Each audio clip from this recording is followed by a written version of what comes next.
I want to teach tonight on the witchcraft spirit of Jezebel. There are three predominant ways that this witchcraft operates in your church: manipulation,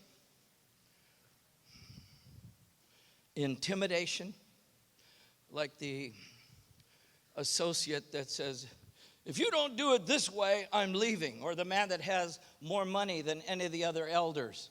He says, if you don't start making decisions that I like, I'm taking my money and going somewhere else. That is witchcraft. That's using your finances. That's trying to intimidate people. It could be domination. We see a lot of women dominating their husbands. That's even where... Not too loud, brother.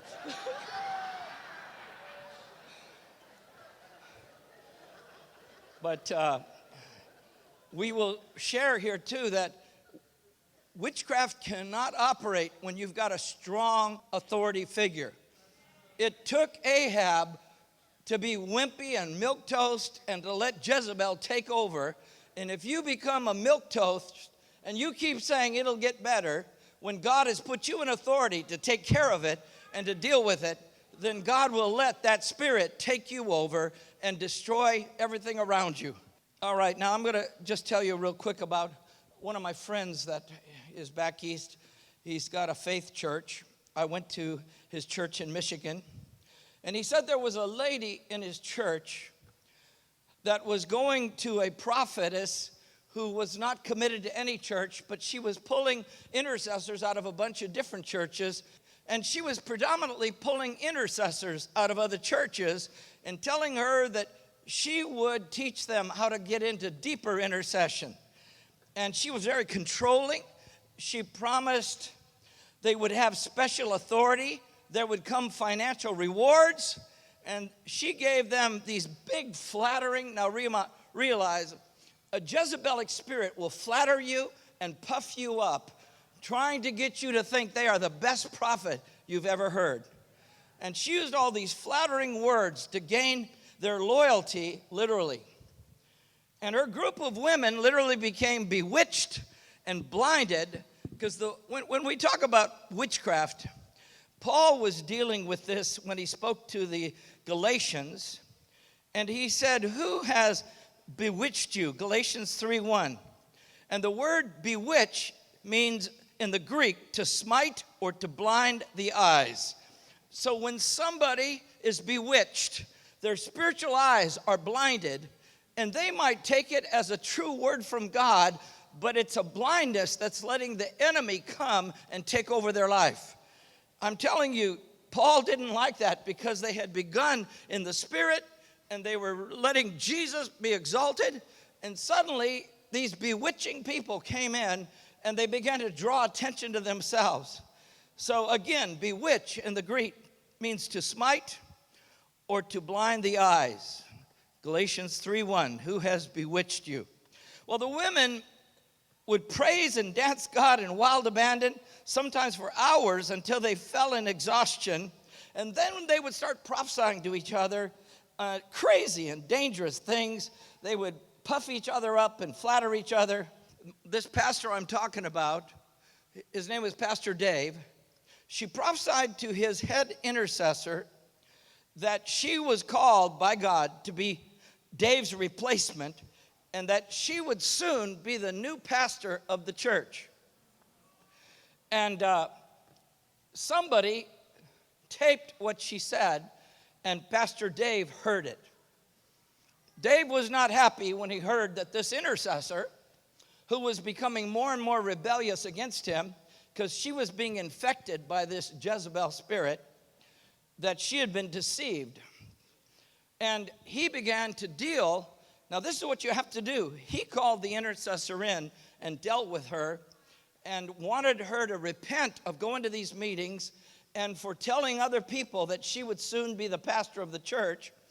And the Bible always gives us a space to repent. Even Jezebel, in the book of Revelations, Jesus said, I gave her a space to repent. But you know, he said, if she does not repent, I will kill her and her followers, her children, with death. Jesus called this spirit the depths of Satan. No other spirit has ever been called by Jesus the depths of Satan. I think it's one of the most hated spirits in heaven because God knows it destroys what he's built in great churches and great people. Well, Pastor Dave confronted his intercessor and her husband. She actually began to sow her bad seeds amongst others. But then Pastor Dave found out that another church had his intercessors going to prophetess meetings, and that pastor did nothing, and the church went from hundreds of people down to just a few, and the pastor kept complaining, I don't know why all my people are leaving. It's because this spirit had come in, and he was not dealing with it. He was an Ahab. Do you understand? Pastor Dave, he went to prophetess meeting, and he asked her, how can you be telling people like my intercessors they're going to be the next pastor? She was sowing this leaven and this rebellion, and he said, I'm going to expose you around this county if you keep doing this. And you know, that prophetess rose up against him, and she began to prophesy to him. She said, your foundations are breaking up. Your foundations are breaking up. The next day, he was walking through his sanctuary. This is the story he told me.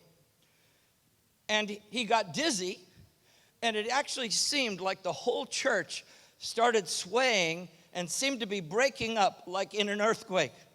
And the Lord spoke to him as this was happening, and he said, Dave, remove the fault line and stop the spiritual quake. Remove the fault line and stop the spiritual quake. He saw that the fault line was the breach in his intercessors, his head intercessor and her husband, who had become Jezebelic. So he went and he asked them if they would repent and not go to these meetings anymore. I'm telling you, they began to curse him. They actually left the church and pulled a bunch of other people with them to go with them. You know, it's amazing. They started a new church, and the new church was called the Church in Hiding. I thought, what a perfect name. And she took several people with her, but she also released curses. Pastor Dave said it took a little while, but the church became healthy again. Once he got the fault line out, that Jezebelic spirit, that witchcraft, God began to restore health to his church.